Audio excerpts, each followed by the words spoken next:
I'll be honest with you. I can't believe Trump didn't win this thing like 4 months ago. You know? I know that's weird for younger people to hear, but like when I was a kid, if you were running for president and you got shot and you didn't die, that was the end of the election. How about the real estate agent that speaks through her nose? Oh, there's a point. This is so difficult. It's like they overlap. I just can't make up my mind. There was nothing you could say, right? Everybody would just be like, this guy's the man. He is the king.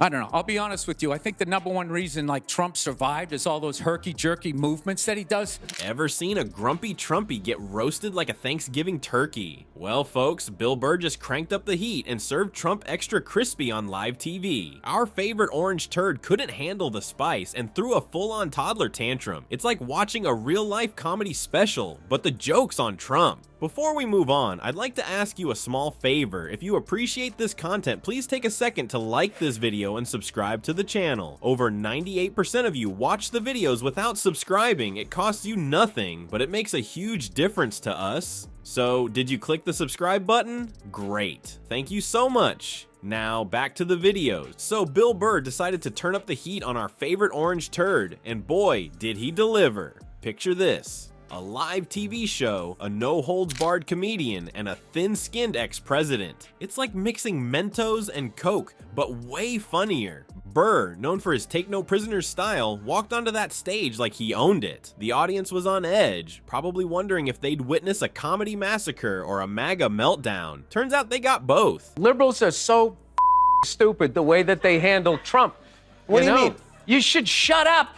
And then that was it. He was on the casino circuit, and then you idiot liberals wrote him twist again when you indicted him. And now he's a martyr. He's a narcissist.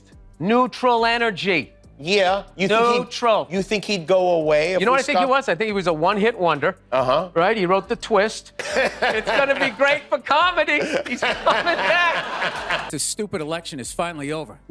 Took forever. Like, you know? Yeah. Everybody knew who they were voting for 4 years ago. And then they just drag you through a year and a half of this. This year, you're not going to get a visit from Santa, but you are going to get a visit from the Secret Service.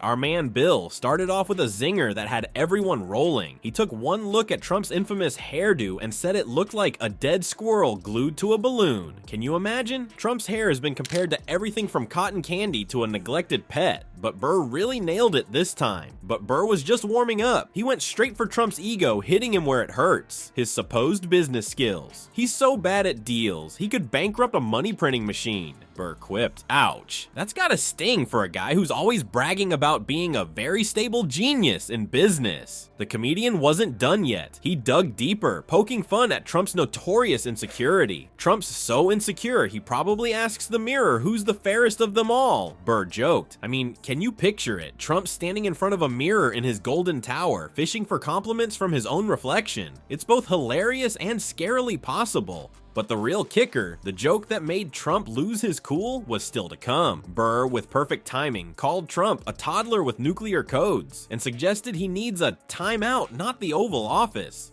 The audience went wild. It was like watching a comedy nuke go off and Trump's ego was ground zero. You gotta hand it to Burr. He took on the big bad Trump armed with nothing but his razor-sharp wit. It's like David versus Goliath if David was a foul-mouthed Bostonian and Goliath was an orange balloon animal with a bad attitude. I don't want to hear it. I don't watch politics, so we're going to keep it light. All right? There we go. All right. Well, I just got over the flu, which is fantastic, you know what I mean? You know, just going through this Rolodex of people that coughed on you, sniffled near you, walked by an Asian or something. You try to fight it. You're like, they say on the internet, that's where all the disease comes from. The whole flight, I'm sitting there looking at his dirty Jesus feet, and all I'm thinking is the next pandemic is growing in the bottom of his feet, and all I'm gonna be is the next, patient number 2, whatever the next disease is, you know? And how did our grumpy Trumpy handle this roast? Well, let's just say he didn't exactly turn the other cheek. Trump, being Trump, couldn't let this slide. He probably felt like a turkey on Thanksgiving, except instead of being stuffed with bread, he was stuffed with Burr's insults. It's almost poetic, isn't it? The guy who made "You're fired," his catchphrase, who's known for his Twitter tirades and below-the-belt insults, suddenly can't take a joke. It's like watching a schoolyard bully cry because someone finally stood up to him. But here's the thing, Burr didn't just roast Trump for laughs. He used humor to speak truth to power. He took this larger-than-life figure, this political giant with an ego the size of his failed casinos, and cut him down to size with nothing but words. It's a reminder that sometimes laughter is the best weapon against pomposity and power. Burr showed us that with a few well-placed jabs, even the mightiest can be brought low, and in doing so, he gave voice to what many have been thinking but were afraid to say. You know, folks, they say laughter is the best medicine, but for our favorite orange turd, it's more like poison. And boy, did Bill Burr just serve up a lethal dose? Now, you might think Trump's used to getting roasted.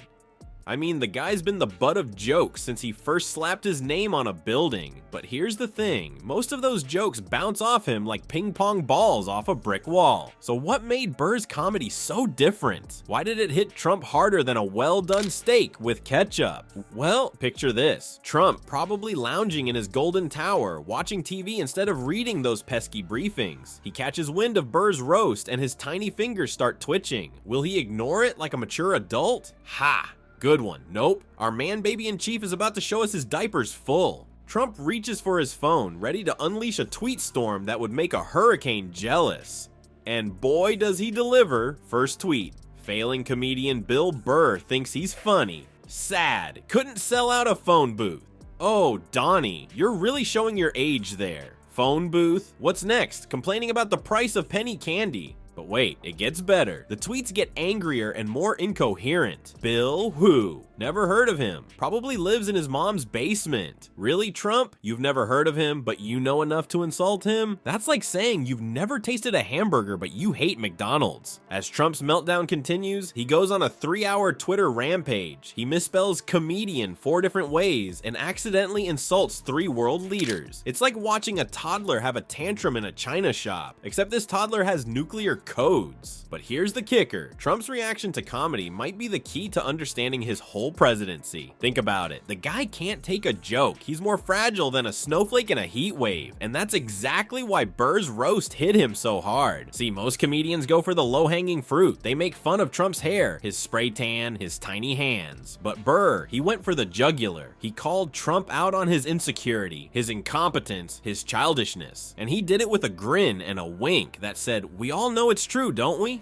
That's the secret weapon, folks. A dash of truth mixed with laughter. It's like kryptonite to Trump's Superman complex. Because deep down, beneath all that bluster and bravado, Trump knows Burr's right. And that's what really gets under his skin. But here's where it gets really interesting. Most people think Trump hates all comedians, but the truth is, he secretly admires their power. Did you know he once hosted SNL? Yeah, that happened. It's like finding out Darth Vader used to do stand-up comedy. Trump's love-hate relationship with jokes might just be his biggest weakness. He wants to be in on the joke, but he can't stand being the punchline. It's like he's allergic to self-deprecation. Can you imagine Trump ever laughing at himself? It's easier to picture him sharing his tax returns. So, what does all this mean? Well, it shows us that sometimes the most powerful weapon against a bully isn't a bigger stick. It's a well-timed joke. Burr proved that with nothing but words, you can deflate even the biggest ego. It's like watching David take down Goliath with a whoopee cushion instead of a slingshot. And let's be real, folks. In a world where politicians seem to get away with murder, sometimes literally, it's refreshing to see someone like Burr hold their feet to the fire. He's like the class clown who's not afraid to call out the teacher for playing favorites.